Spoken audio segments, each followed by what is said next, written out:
हम हैं बसु केदार में, जो पोखरी और कर्णप्रयाग के मध्य में एक स्थान है, खाल सरमोला।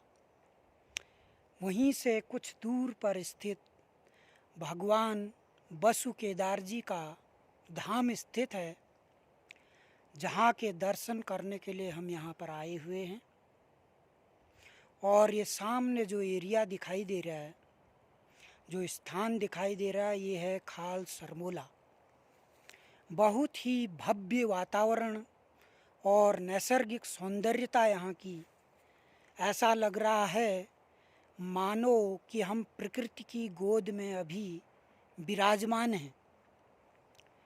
और यहाँ भगवान बसु केदार की पूजा अर्चना के लिए हम पधारे थे। ये सामने जो दिखाई दे रहा है भगवान बसु केदार जी का धाम है। यहाँ पर विभिन्न विभिन्न मंदिर, भगवान शिव शंकर का, श्री राम, माता भगवती, माँ जानकी का, भगवान भोलेनाथ का, भैरवनाथ का एवं भगवान हनुमान जी, बजरंगबली महाराज का। और ये सामने जो दिखाई दे रहा है, कुछ हमारे यहाँ पर मित्र मिले थे, उनका कहना है कि ये कार्तिकेय स्वामी जी का जो है मंदिर बनाया गया है। वैसे उत्तर भारत में केवल भगवान कार्तिक स्वामी का एक ही मंदिर है, वो भी इधर कनक चौरी एक जगह पड़ती है पोखरी में। तो उससे लगभग 3.5 किलोमीटर चलने के उपरांत लगभग 3000 समुद्र तल से 3200 मीटर की ऊंचाई पर वो स्थित है। वहाँ पर भी हम कई बार गए हुए हैं और यहाँ से बहुत ही अच्छी सौंदर्यता हमें दिखाई पड़ रही है।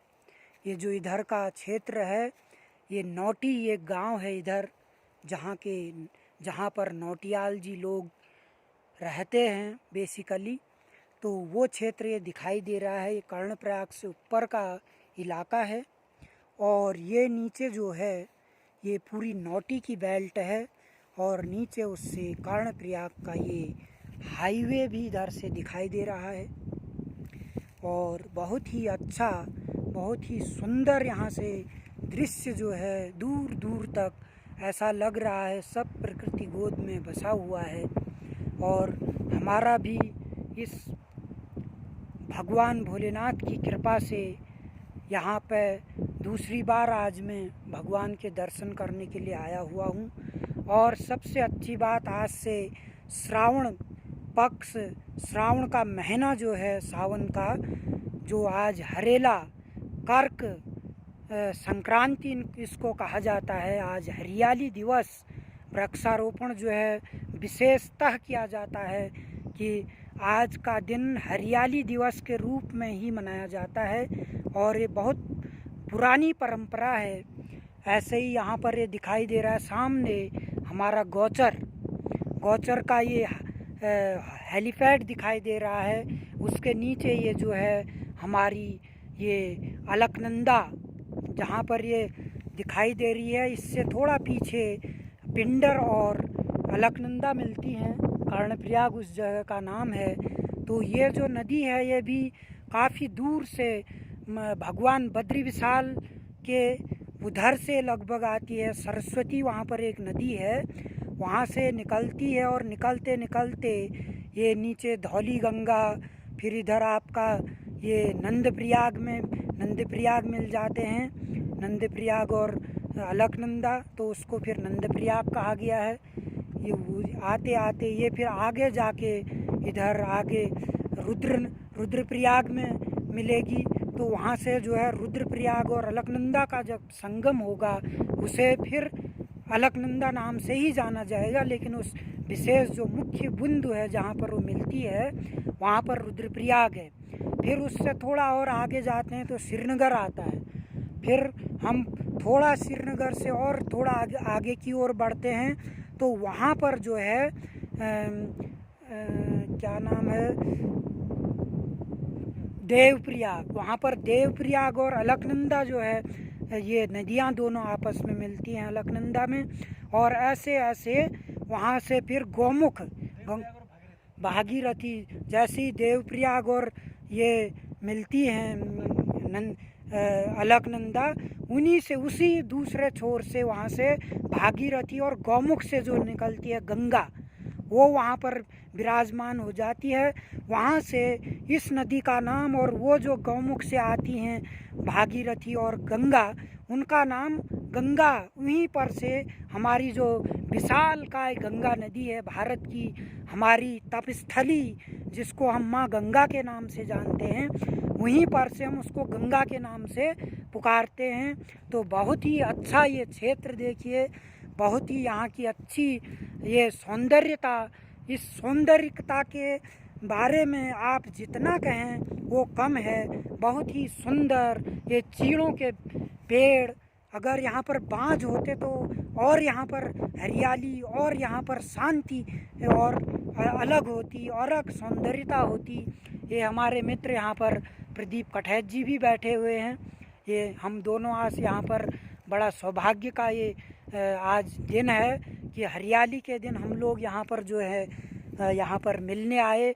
भगवान के दर्शन जो है हमने यहाँ पर भगवान वासुकेदार के दर्शन किए। बहुत ही जो है अच्छा यहाँ पर लगा हमें, काफ़ी कहना चाहिए बहुत ही शांति का प्रतीक जिसे कहते हैं वो। हम देखो चारों तरफ कितना हरा भरा सौंदर्यता, ऐसा लग रहा है कि आकाश जो है वो हमारे पहाड़ों को छूती हुई नज़र आ रही है। तो ये बहुत ही अच्छा यहाँ का बहुत ही अच्छा सुंदर सौंदर्यता, नैसर्गिक सौंदर्यता जिसे कहते हैं, प्रकृति प्राकृतिक की गोद में बसा हुआ यह पहाड़ का नज़ारा, और बहुत ही मन को खुश कर देने वाला, बहुत ही यहाँ कहें कि शब्दों के बाण भी यहाँ नहीं काम कर सकते, क्योंकि बहुत ही सौंदर्य ये स्थान है हमारे पहाड़ों में। वाकई हम क्या कहें, जैसे एक गाना है, पहाड़ों को ठंडो पानी सुरा सुरा कैसी मीठी वाणी। पहाड़ों की देखो कितनी अच्छी सौंदर्यता है, यहाँ का सुंदरापन, और यहाँ के लोगों की वाणी, कितने हमारे पहाड़ों में अच्छे लोग जो हैं रहते हैं, बसते हैं। हालांकि हमारे हिंदुस्तान में सभी अच्छे लोग हैं, लेकिन पहाड़ों पर विशेषतः बहुत सरल स्वभाव के, बहुत ही मधुर वाणी के लोग।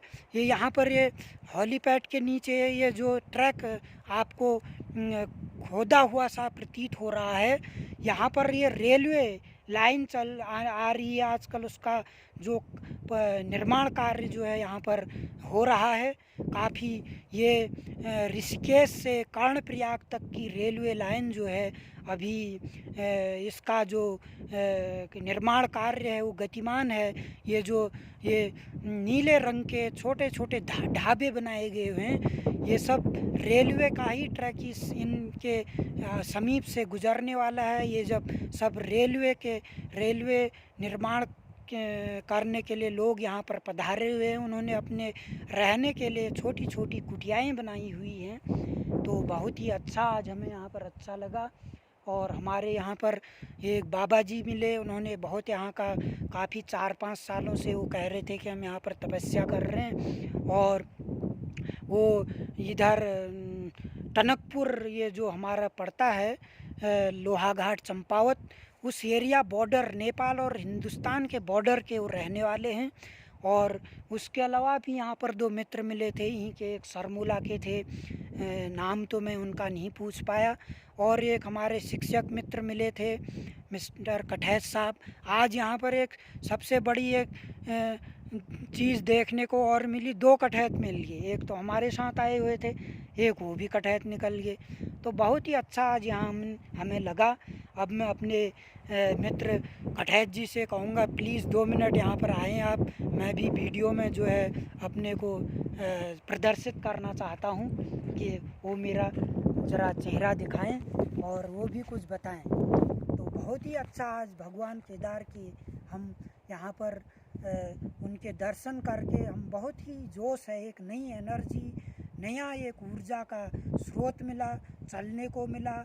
और मैं भगवान बद्री विशाल, भगवान बासु केदार से यही प्रार्थना करूँगा कि सारे हमारे पूरे सारे समस्त मित्र, समस्त परिवारजन, समस्त मित्रगण, समस्त हिंदुस्तानी सब खुशी रहें, स्वस्थ रहें। और जो ये कोरोना काल है, इस कठिन समय को हम इस कठिन परिस्थितियों से बहुत सावधानी के साथ आगे निकल जाएं।